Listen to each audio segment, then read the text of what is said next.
Well, welcome everybody to Inspired Conversations podcast show. I am your host, Kim Evans, and I have a very lovely guest, a very special guest today, Mr. Rodney Alamo Brown. I am so excited. He is a community advocate, Richmond's finest, leader, and the founder of Soulful Sunday. For those of you who do not know who I am Kim Evans. I am the owner of Two Gorgeous Integrated Health and Wellness Spa of 26 years. I'm also a beauty, business, and holistic wellness coach. So welcome everybody to the podcast show. But before I start the show, I like to always open it up. And Rodney, I hope that's okay with you. I want to start with a quick little prayer. Is that all right? Yes, ma'am. All right. So everyone, I just want to open it up. I want to always invite the Holy One into my show. So I'm going to open this up and I'm going to say, God, I just want you to hey, full reign. We are in for a dynamic, wonderful conversation this evening. And I want to give you praise, the Holy One. And I want everyone who's listening to this podcast show to be inspired, to be illuminated, to be transformed, to be motivated, that you can take a gem of something of some sort and that you can just let that just blossom in your spirit and your soul, and you can make a change, or you can reach back to somebody else in the community. So I want to bless everyone as far as the east, as far as the west, as far as the south, as far as the north, and thank our guest today for giving him a voice to speak, Lord, and lift him up and all the continents around the globe. And God, thank you for being amazing. And thank you for giving me this voice, because without you, I'm nothing. Thank you, Lord. And let's have a great show. Mr. Rodney Alamo Brown. Man, I'm so excited for you to be here on the show. Thank you. Take it away, Rodney. Thank you, Sister Kim, for bestowing this pleasure and honor upon me to even be within your presence on this show. I'm so delighted to be here this evening. When you presented the reservation for me to do it, of course, I couldn't turn it down. Of course, we were supposed to have did it a long time ago, but of course, our schedules conflicted. But now that I've taken a lot of stuff off the table, I'm definitely joyful to be here with you this evening in your presence. Well, I am so glad and honored, double honored for you to have said yes and to be here, because we are going to have an amazing show. And so the topic of the show today is the process of leadership and community engagement. And I love, Rodney, when you said about when I is replaced with we, even illness becomes wellness. So let's go ahead and begin. But before we do that, and we come back to that, can I give your accolades, man? Can I talk a little bit about you? Can we just let the people know your background, what you've done? Richmond finest. Can I just go there a little bit? Well, only if you do the condensed version. No, I'm just joking. Whatever floats your boat, Kim. Oh, I love it. I love it. I love it. All right. You're all right, you guys. We're gonna go ahead on and do this. We're gonna go ahead on and do this. So I just want to give a little bit of information about Rodney. So let me just go here. Excellence start with leaders of good, strong character who engage in the entire process of leadership. And the first process is being a person of honorable character. Rodney Alamo Brown understood his assignments while seeing the need of outreach, education, and community engagement to low-income African American residents. I'm so excited, man. You know, if no one gives you enough accolades, we're gonna give you some accolades today. I think that more of our Black men, African American men, needs their accolades. So I'm gonna give them to you. At the sweet age of 17, Brown was the first Richmond, California native to own a rap record label company and record a rap song on a 33.5 vinyl. Most young people wouldn't even know what that is today. In 1984, he established the Globe Town Records. In 1986, the label released a song entitled The Task Force. But more importantly, it sold more than 40,000 copies. See, people don't know that. Brown began a career as a professional barber in 1986 in Richmond, California. People didn't know that. Rodney used to be a barber, y'all. Not only a record producer, but he was a barber. Done over more than 89,000 haircuts alone in Hawaii and in Richmond, respectively. And now he's retired. 1987, Brown became a professional baseball scout for the Tampa Bay Rays, as well as the Atlanta Braves in 1989. But this is when the pivotal point came right here. Y'all listen to this. In 1998, Brown was the very instrumental in getting Richmond's finest, best R&B group, the Sons of Funk, their recording deal with No Limits Records. Oh man, Rodney, you know, I got to take you back. Oh God, owned and operated by the former Richmond, California resident, Master P. Okay, I got to ring my bell on that one. You were the group's road manager. You set up 33 city national tours throughout the United States. Okay, we got to bring this down. You got so much, man. While residing in Hawaii, then you get to Hawaii. Brown became one of Hawaii's biggest promoters. Through his no longer active in the entertainment business, his production of the list of artists includes, okay, y'all, let me just give you a little bit. Let me give you a little bit of here. Let me get a little bit. Music Soul Child, Erykah Badu, Crime Mob, Young LA, Justin Bieber, Lil Wayne, Drake Donald Rollins, Linnell Gray Evans, 3-6 Mafia, Wiz Khalifa.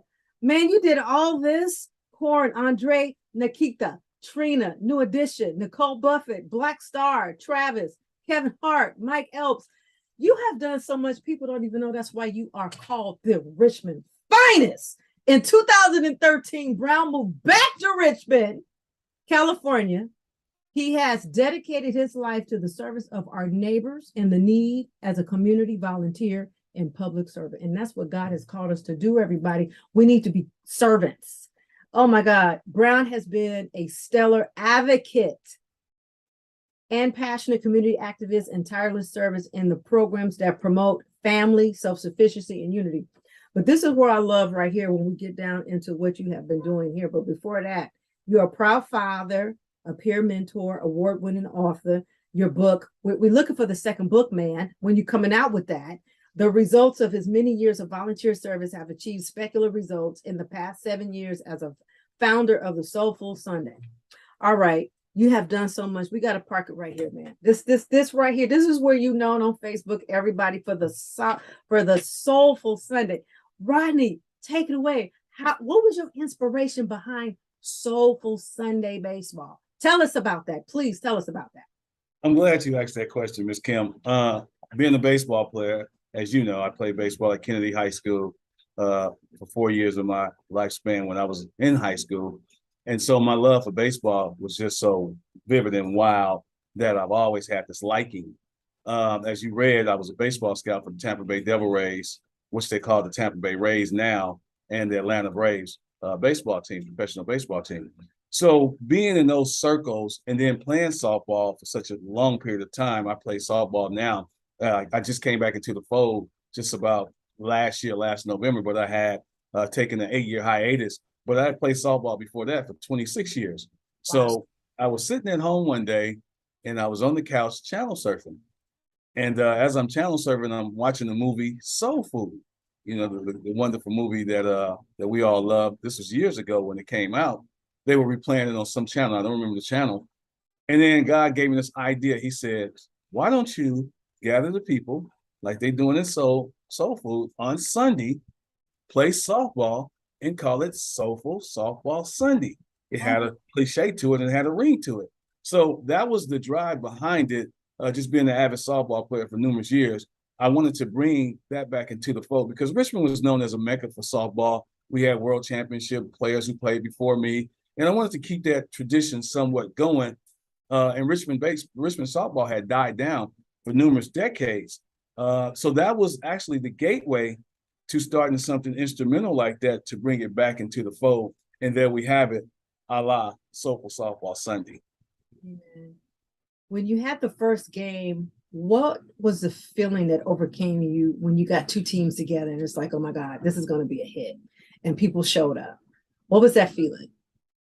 Well, let me just go back a little bit, Kim. I was actually told this was a dangerous proposition to do. Bringing people from different sectors of Richmond and I'm talking North Richmond, South Richmond, and Central Richmond, into an enclave, and then try to have a baseball game when these folk never really had reconciliation and atonement to atone for things in the past that they've done to each other. By doing that, I said, well, we don't know what this could come about unless we try it. In order for things to be successful, you have to be consistent with it. You have to do it over and over and over, and then make small changes if need be. So the first game was very interesting, Kim. We had about 50 people show up, and it was hot that day. It was really warm that day, and folk came out and they enjoyed themselves. And I said, let's do it again next week. We did it again the following week, and then the following week. So we had 8 continuous weeks for the summer of 2015. We did 8 installments, and I said, "Ooh, this is a lot of work. We're gonna have to surmise this down and do this annually."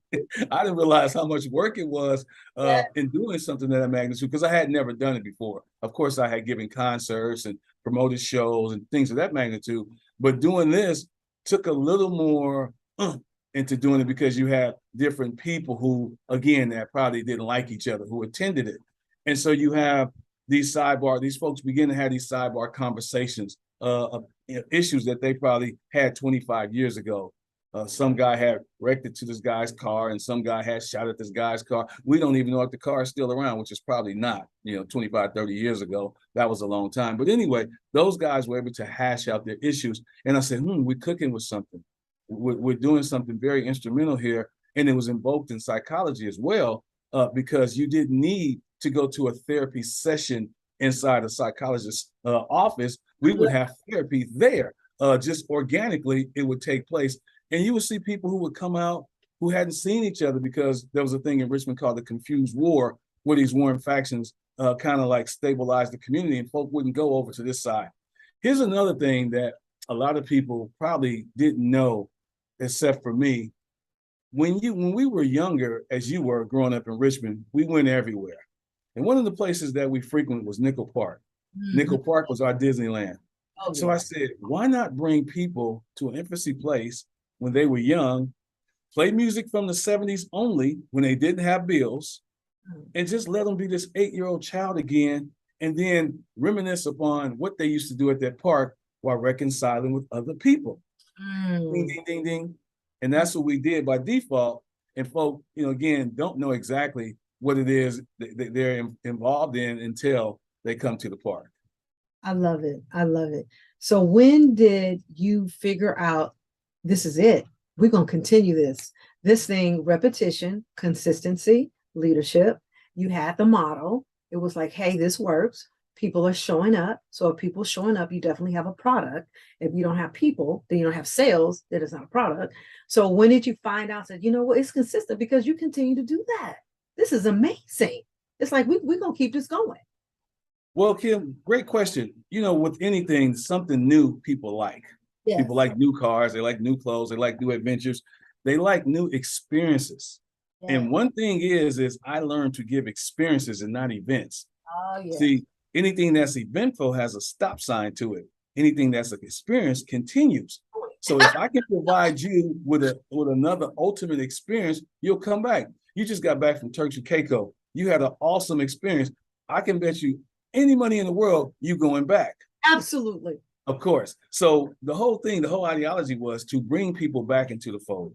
Let me give you an experience that you've never had before, although the experience you had when you were a child is totally different than you experienced when you're an adult. Because as a child, you don't know as much as you know now. You don't have all these other things that's holding you back, all these reservations as adults do. Children can just jump into an enclave and have the best time of their life, and it could be 115 degrees and they don't care as long as they're having fun. So again, let me share this ideology with the people and then bring them into the fold and then do this thing again. You remember the Staple Singers had a song called Let's Do It Again? That's right. It was the same analogy. Let's do it again. Let's do it again. Let's do it again. Let's do it again. It's so amazing, because at what point do you just say, okay, there's a secret sauce here? Because what can you guarantee that same experience is going to lend to another great experience, which is going to lend to another great experience? There's a secret sauce that goes into that. What was that formula? Love. Love. So Yeah. there's no written rules or unwritten rules at Soulful Softball Sunday. The environment dictates the actions of the human being. If I'm being loving and kind to you, well, guess what? It's like a virus, right? It just spreads to other people. So once the people start feeling the liquid love, they start feeling complacent with being there, despite what was said about the city of Richmond in previous years that had occurred. Folk wanted to be human beings once again. They wanted to love on each other once again. You said it earlier, you was like, Rodney, we 56 now, right? Our birthdays are 2 days apart. And you said we're 56 years old now. So when you take that simple element of maturation, of people getting older, folks are going to their glory. Folks are leaving here. So why can't we get together as Richmondites and enjoy ourselves and then bring our children and then bring our grandchildren and let them see how we have fun? So later on in life, somebody will take the torch and they will carry on with Soulful Softball Sunday. That's the idea of it, moving forward of what the plans are for the future. So it becomes a staple in the community. Well, I love the fact that, your education actually paved the Jordan River of that, with you being a mental health clinician and working with families as undeserved families in Richmond, California. So knowing the psychology behind that, and you actually making it an active point to execute that in what you were doing, you found a formula that worked, Rodney. You found a formula that works. And Yeah. that is fantastic, because when we look at community, and so far we talked about, you didn't have any limits. You had resilience. You wanted to bring together atonement. You had consistency. You had small organic therapy that people didn't have to pay for sitting across a therapist. It was organic therapy just by coming one another and being able to communicate and to engage. And we need that in our communities, to be able to be engaged and to speak and communicate with love. You talk about liquid love and kindness, and we talked about community. It sounds like to me, Rodney, that those are some pillars to the process of leadership. So let's get down and dirty and let's talk about that. What are the process of leadership? Great question, Kim. When you talk, and you mentioned this, and I was always taught the highest form of education is application.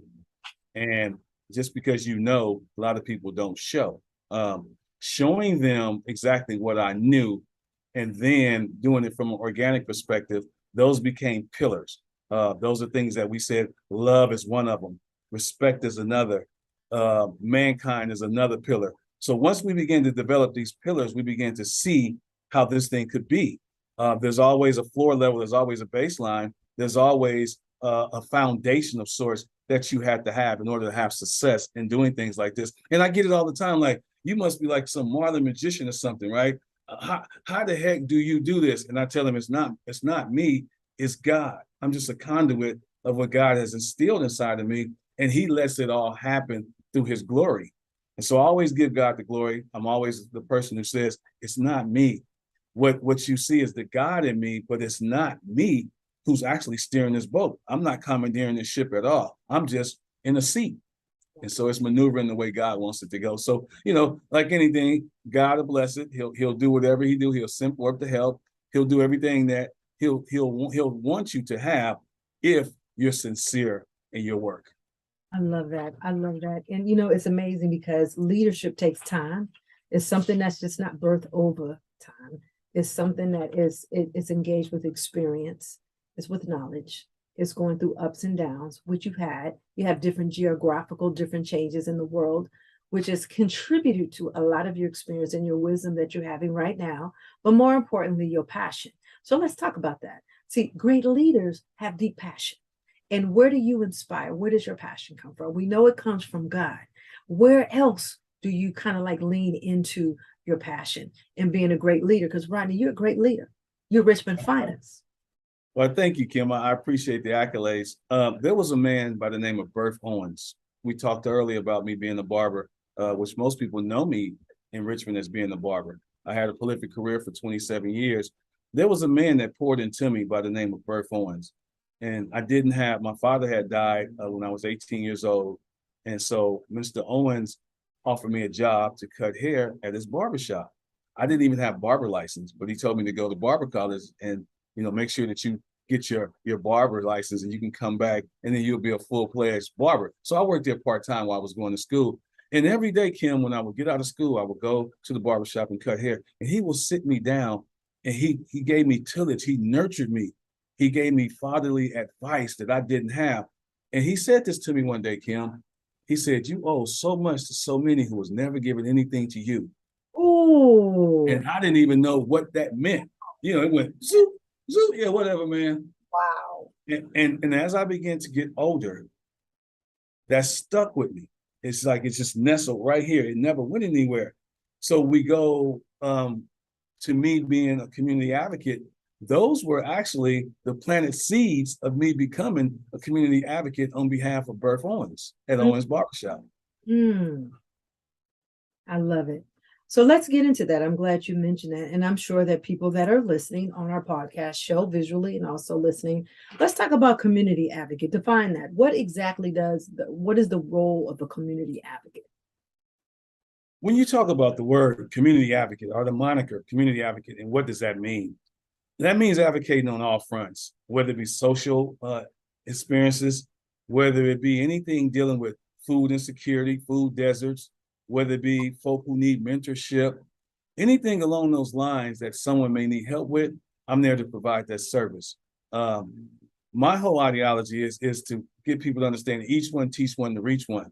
And we have to show folks and exemplify to folks what that looks like. So when you take up a moniker as community advocate, availability is crucial. This phone I got has never, ever been turned off. Never. It's on 24/7, 7 days a week, 365 days out the year. Because if someone were to call right now, excuse me, Kim, I got to take this call.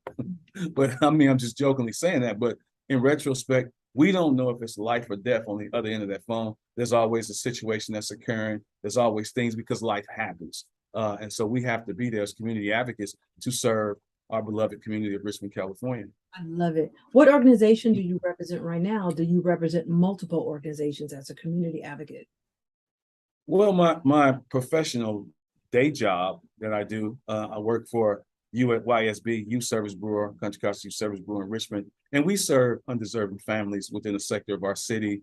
A lot of our consumers, again, are folk who need help in advocating certain things that they don't know how to go about doing certain things, whether it be legality or otherwise. We're there to stand in the gap and mitigate any circumstance that they're going through. So I've been fortunate enough to actually segue what I've been doing within the sector of our community and then allow it to be something of substance in terms of making a living of what I'm doing. So I've just been grateful, Kim. I didn't know what I was going to do after I retired from cutting hair. I kind of sat idle for a couple of years trying to figure it out. And I think those things happen when you retire young. You're like, well, what am I going to do now at such a young age? I don't know what my next steps that are in order that God wants me to do. So I sat patiently and I just said, Lord, just give me an assignment. Anything you want me to do, I'll do. I'm a willing participant and a willing servant. And God said, this is where I want you to be. So I worked in a lot of consortium of things. I worked for Playworks. I did mindfulness. I taught kids how to breathe, how to relax, how to calm down. I worked as a mentor in schools. I worked in 8 different schools within the city of Richmond, California. So I was actually planted in doing that particular work, which allowed me to do what I'm doing now based on familiarity, breeding content. Wow, it is so, you have done so much. Your breadth of work is so deep, Rodney. When you look at overall your experience of where you've come from, where you are right now, and when we look at the community engagement, where's the gap? Right now, I think as we move forward in our experiences in our work life, especially coming through the pandemic and the post-pandemic, what we've all had to go through, and it has wrecked a lot of communities, and communities are picking themselves back up. And so you see it through a different lens because you're at a leadership role. So where do you see right now, where's the gap in our community to make our community stronger, better, more fulfilled? You see gentrification going on in a lot of different communities. Let's take Oakland for one. I'm from Oakland. We see that there a lot, largely. Richmond, some. But I mean, where do you see some of the gaps, the pockets right now in our community of Richmond that needs to be filled? Well, there's several gaps, Kim. One is food insecurity. Another one is homelessness. And you talked about the post-COVID syndrome as we're dealing with allegedly now. I don't think we're out of the woods. Some people believe that we are. But when you look at the separation of the haves and the have-nots, you looked at folks who had access to great health care as opposed to those who didn't have access to health care, great health care. So we see what this deadly virus has done. It's decimated our community. I mean, there was always within the sector of the school district that a lot of our children were 2 grades behind. Unfortunately, some of them now are maybe 3 or 4 grades behind. When they were doing distant learning, some of the kids didn't even go and partake in distant learning. So now that they're back in a classroom setting, it's like there has to be repetitiveness taught by the teacher.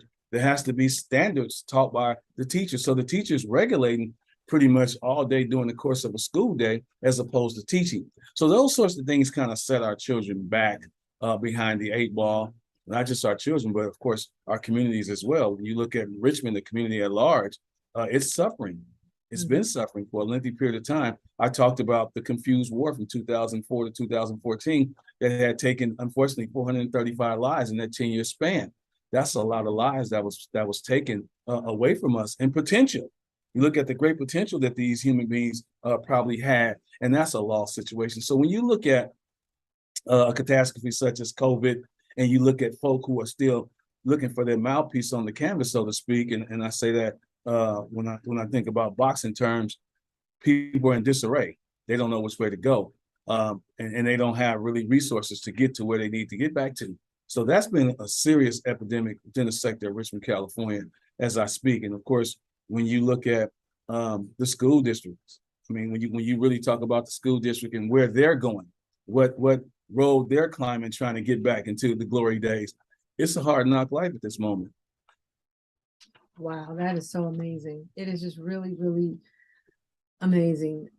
So I got to get to this point here too that we talked about, which is beautiful. I want to get to this. When you mention pivotal is replaced with we, even illness becomes wellness.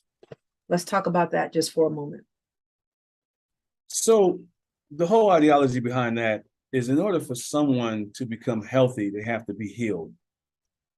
So that's someone, when you say when I is replaced with we, instead of it being an individual thing, now it's incorporated. It's we. So I stands for illness, we stands for wellness. Mm-hmm. When I'm talking about wellness, I'm talking from every sector, whether it be health and wellness, whether it be financial, economic, whether it be anything concerning the whole realm of the human being. I has to be replaced with we. So we become inclusive and not exclusive. Yes, ma'am. So that's where we really have to get to. And when we get to that place, that's when we can have a total community healing. And that's beautiful. And on that note, if you had a magic wand, and if you can just change it, or you can just make it be how fitting, how you just describe it, what are the top 3 things that you would change first, or that you would probably bring in to make the community more cohesive? The first thing I would do is education. And what I mean by education is educating folk of where they come from, learning their historical background, learning their roots. And like I know a lot of our folk come from the South. We have gotten beyond the scope of what that looks like in terms of being incorporated with each other. And I think through time and decades of travesty that's taking place within the sector of our city, we've seen that decimate. We've seen that love just disappear. So definitely education would be one. Mm-hmm. Number 2 would be just love, just incorporating love and showing folk what love is, unadulterated love, not because I do something for you, you do something in return, or what we call the agape love, simplistically. And number three, of course, would be to get folk out of the locale, to let folks see different places. Like you talked about, I saw you in Hawaii, and every time I see you going on these vacations, I just smile, right? Because I know that DNA is inside of you, is inside of me. So a part of me went to Hawaii with you, a part of me went to Turks and Caicos with you. Case in point, my oldest daughter is always traveling, going somewhere, right? Wow. And when I see her and I see the pictures, and it makes me smile. Yes. Because our whole thing is, if these children are getting a chance to go see the world, And we as adults are getting a chance to go see the world. We can learn other things. We can expand beyond our horizon. And I think a lot of people in Richmond don't are not afforded that opportunity to do things like that. So those are the three things. If I had a magic wand, I can just wave and it can just happen, expeditiously. I'd be a happy man. I think that is so amazing. A couple of years ago, right before this whole shift of COVID, I was teaching my Look Good Feel Great program to middle school and high school students, and I kept encouraging them, please get out and travel. Travel is something where you can go out and you can see the world through a different lens, and it gives you a heightened perspective, education, knowledge. It actually heightens your passion. And I would love for more, especially our African American young people, to be able to get out and travel. So if something could be, put together for them to just like every summer to where they're traveling to Europe, or they're traveling to Africa, or they're traveling to a different continent, or traveling to the Caribbean, that would be wonderful. I would love to do something like that. So I really do understand when you talk about the education and really knowing, our roots. When I was teaching the kids in the Look Good Feel Great program, I would just go back in history and we would talk about things. The diet, where did the Yoruba diet come from? Where did some of these diets come from Africa over in here to where we are today, to the plant-based diets? Where did our roots come from? So it's good to know, history, and then the love and incorporating love, getting folks out and just loving and embracing one another. And one of the ways that you've been able to successfully do that is through fitness. And that's your Soulful Sunday Baseball. Is amazing to be able to do that. So Rodney, my hat goes off to you with that. Let's also add a little bit more leadership.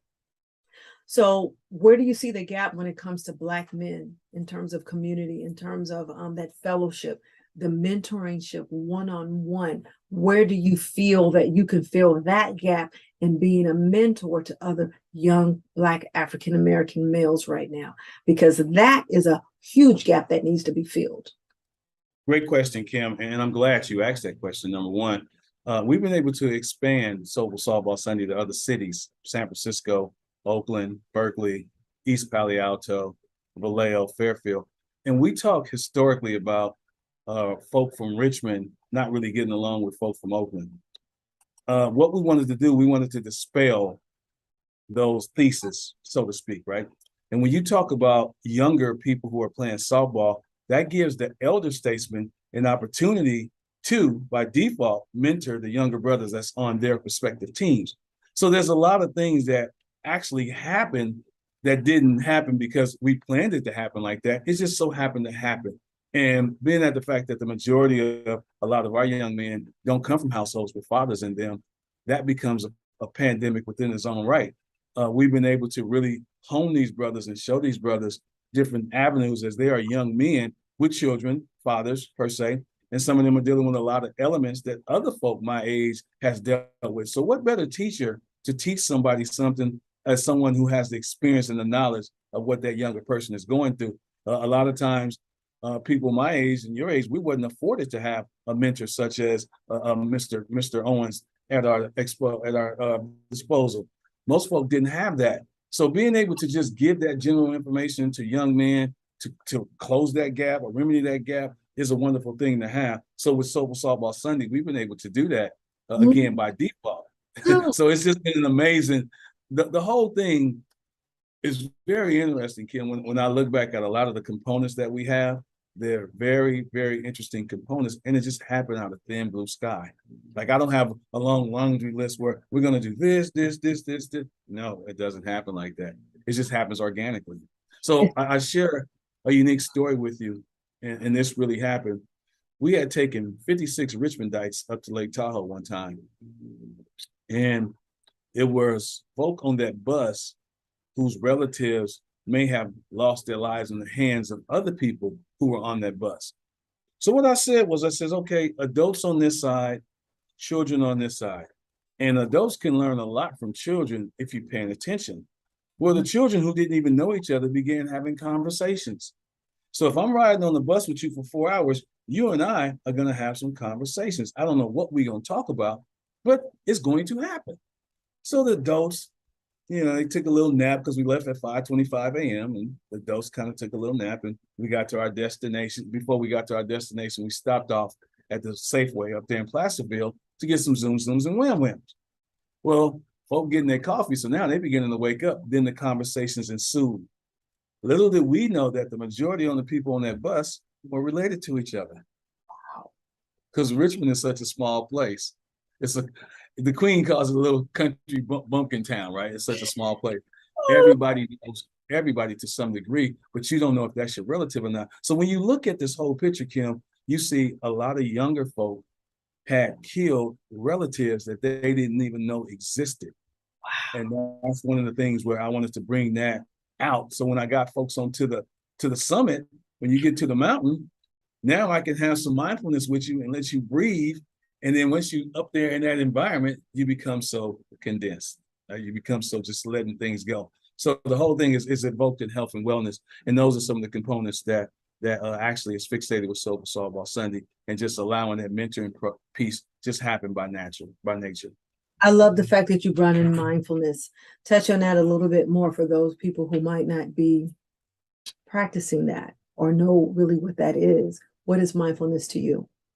Well, mindfulness is to be there, is to be present at once. We don't think about the past, we don't think about the future. We stay right here in the moment where we are. And I think a lot of us are so futuristic in our lives that we worry so much about things that we necessarily can't control. But if we're here in the present moment, we can control that. And another one of the great aspects of it is the breathing techniques that I employ. A lot of folks are familiar now with emotional intelligence. They're beginning to do that. That's coming to the fold as of recent. But mindfulness has really carried me throughout my entire adulthood in understanding just different ramifications of what life has to bring us. So it's a good tool to practice. I do it almost every day. I love it. And I think that's something that we can bring into teaching. I did it. I brought it into my after school programs. It's something we can bring into the workplace. It's something that we can bring into our businesses. It's something that we can bring into our personal environments as well, into our relationship spaces. We actually can bring wellness in everywhere. And so it's amazing and it's wonderful when you can engage in that and you can actually practice that and share really what that modality is great. So Rodney, oh my God. So this is just so juicy. It's a lot of information. We might have to do a part 2, but I do want to end with this leadership because I think it's really important. We need to have leadership in the family when it comes to a man being a leader over his home, a king over with a queen. And we also have to have leadership when it comes to, sharing with our young boys that are lacking fathers. So my question to you moving forward, what do you have to say to other men, Black men, white men, all men, on how we can be better leaders in our homes? Share 3 things. And then I also want you to speak to how we as men, well, not me, but men, can also be a little bit more, giving more of their time to maybe help some young men that might not have fathers in their homes, on how they can contribute and lend a little bit more time in the community. Well, I'll answer the latter part first. When we talk about having more time or consolidating more time, I think if one were to have some type of program where he can teach folk how to understand what it is to be a man within the structure and confines of being a man, those are some things that can help greatly within the sector of our community. Maybe some mentorship program or some leadership program that can be instituted. Those are one of the things that can definitely help. When you look at a lot of young men who are without fathers, or a lot of young men who don't have a male within his life, you begin to see a lot of problems start to happen. And then those are things that kind of erode and then they turn into something different. And I think just allowing that plausibility to happen, maybe a life coach or something of that magnitude, that can kind of stem a lot of the issues that what we're dealing with today, because a lot of folk don't like to talk about things. And once we start holding it in within, then it becomes so problematic and it just exacerbates elsewhere. So those are some of the things that I think that could definitely curtail those issues at hand. 3 things that I think that a lot of men deal with, and as a man, I can tell you from experience, a lot of us are shy, a lot of us are guilty, and a lot of us are just plain resilient about talking about different things because we don't want to be judged. And I think the judgmental piece is what really holds a lot of men back from opening up to to whether it's a psychiatrist or a psychologist, whatever. And it's a trust factor. Nobody wants to be frowned upon for their shortcomings. And that's some of the things that I think that where the pride comes in with us as men, that we don't want to let folk know. And if you ask a man, how you doing, bro? I'm doing fine. I'm doing fine. No, you're not. No, you're not. You know, nobody wants to say, well, look, man, I got a grocery list of problems. Let me tell you about it. You got that right. They really don't. They really don't. I mean, nobody does that. So the I'm doing fine part is a fallacy, right? It's really a fallacy. When you got all these things going on inside your life and you're trying to juggle of this sort, it becomes problematic later on because you don't have the tools or the knowledge to even deal with a lot of the issues that we're dealing with. So we have to come back into the fold, Kim. We definitely, as elder statesmen within the sector of our community, have to come back and nurture.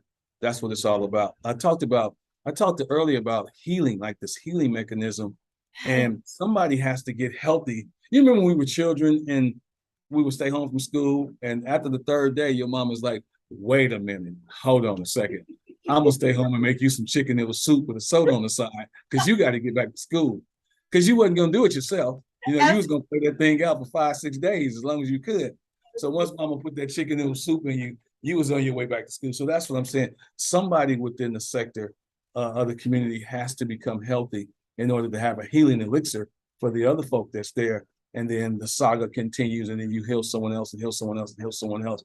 So those are entities that has to be employed in order for Richmond, California, and cities around, surrounding cities and other places. If you seek to become healthy, those are mechanisms that has to be put in place. I think that's beautiful because that's what we call from the I to the we, and that's called wellness. So the 5 pillars of building community, as you mentioned, is have a common goal, sense of belonging, which you talked about, and what you are doing in contributing to building a vibrant community, easy connection, and you actually use Softball Sunday as bridging the gap of that connection in learning and valuing and engaging. And those are some major pillars that needs to be, needed, fostered, and nurtured in any and every community. And we see that you're doing that. So hands off to you, Rodney, for doing that. I think it's beautiful. Thank you. So I'd like to just leave here with this beautiful podcast is to share with the world that's listening. How can someone get in contact with you, Mr. Rodney, and what you got coming down the pike? Do you have a mentorship that you like to share with, or maybe some coaching that you like to offer? Because I think a lot of Black men might be saying, hey, I want to reach out to you. I want to, be in connection with this brother. How might they do that? Very simplistically, you can reach me at alamohawaii@yahoo.com. Send me an email, or you can find me on Facebook at Rodney Alamo Brown. You can find me in the daytime with a flashlight if you're seeking to find me. But anyway, I would love to start something of that magnitude, Kim, in terms of reaching back and doing some coaching per se, just giving some great advice to individuals who are in dire need of having it. So that'll be another way that I can get back to our extended communities. I love it. So at the end of this show, I'm going to leave it in the show notes on how you can get in contact with Rodney. And he also has a complimentary coaching session that you can sign up and to mentor and to coach with him. And Rodney, thank you so much for coming up with that. I think that's going to be amazing because I'm sure that you got some people that might just want to reach out and have a conversation with you, and we can see what comes after that. So thank you for even offering that, to the podcast show today. But I'd like to say, or to ask you, what is your next big move that you would like to accomplish? Well, I've always spoken about expansion. I've always talking about having bandwidth with Soulful Softball Sunday. And one thing about it is, of course, being local is a wonderful thing. But what this is mobile. Soulful Softball Sunday is a mobile unit. You can pick it up and take it anywhere.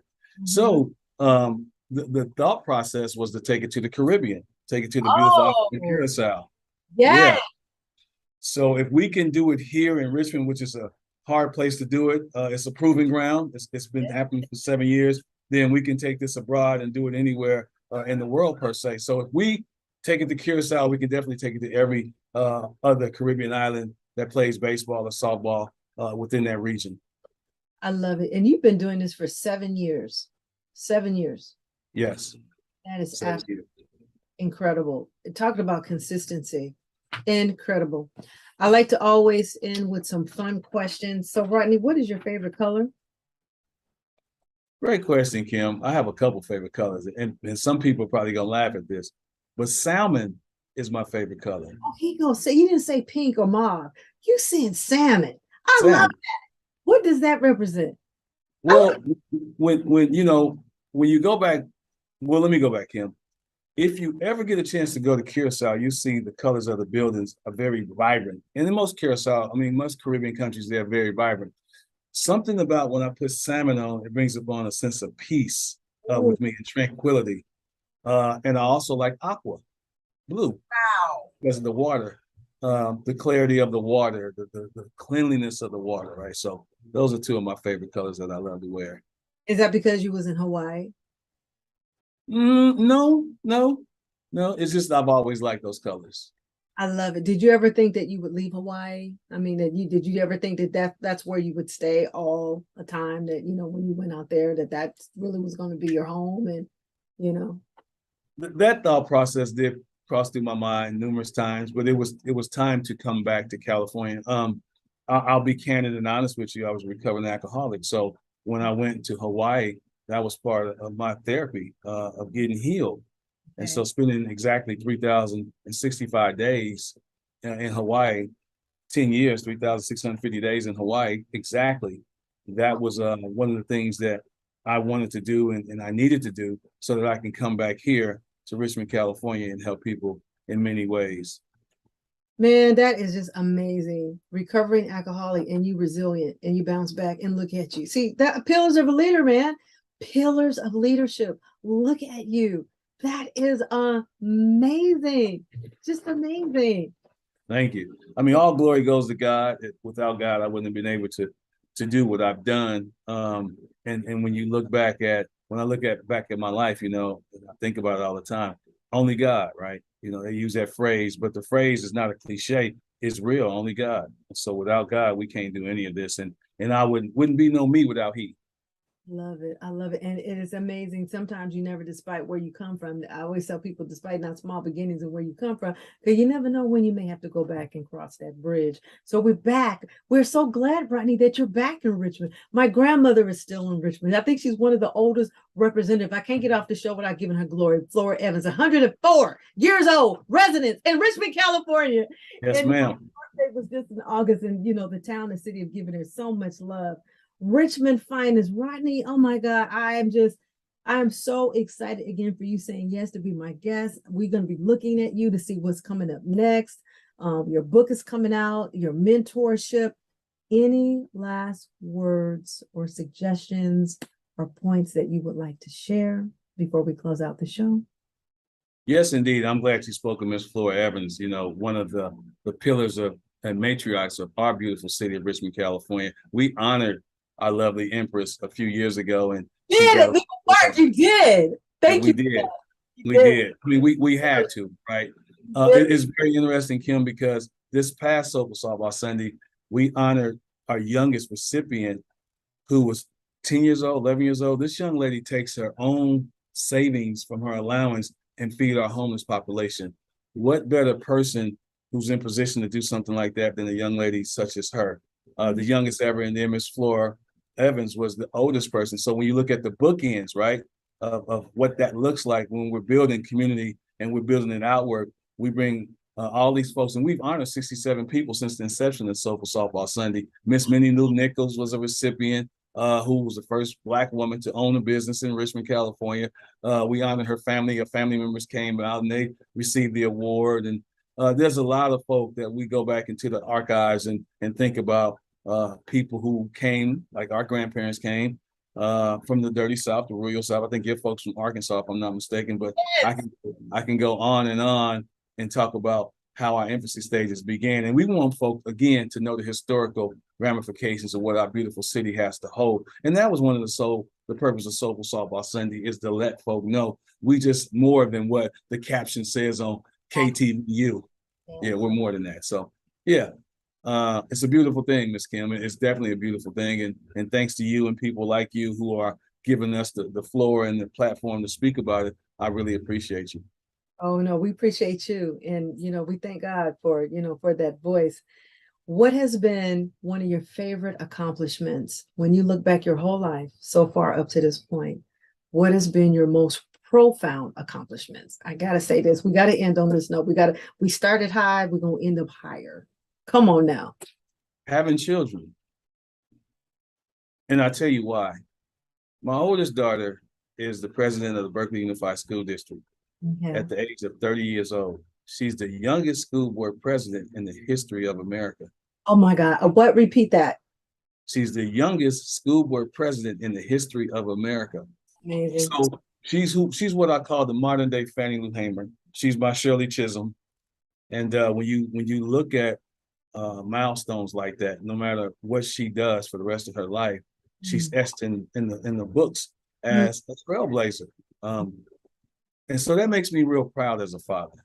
My youngest daughter plays 6 different instruments. She sings. She can sing in Hebrew. Very talented, probably the most talented human being I've ever been around. The Lord has really blessed me with 2 beautiful children, and just being around them brings out the joy inside of me. I'm so really proud of both of them and where they've come from in such a short period of time, making headway, making their daddy proud. So we want to keep this Brown tradition and this Brown name flourishing. And again, those 2 probably will be the predecessors for successors for Softball Sunday. I love it. I love it. And one last thing I want you to share. I think you got some great news to share.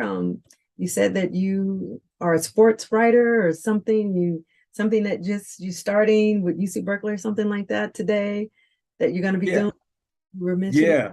So I started in 2019. I was writing for 247 Sports, which is owned by CBS Sports Digital Media. I write stories about the University of California football team. And so I've been reinstated to do that, and I'm happy about the reinstatement and doing that. So, like I told you earlier, I got 5 jobs, man. I love it. Oh my God, this has been wonderful. I just wanted to just share some beautiful nuggets on my brother. We share our birthdays are 2 days apart, both Richmond finest, Kennedy Eagles alumni. I have been watching this man for decades, and he's just been doing some amazing things. Rodney, I'm so proud of you. I'm so proud of you. And we still got a lot more ahead to see about what you're about to do. So yes. You trailblazing, loving the community, and being who you are, and allowing God to use you. And thank you so much, Rodney, for being a guest on my show.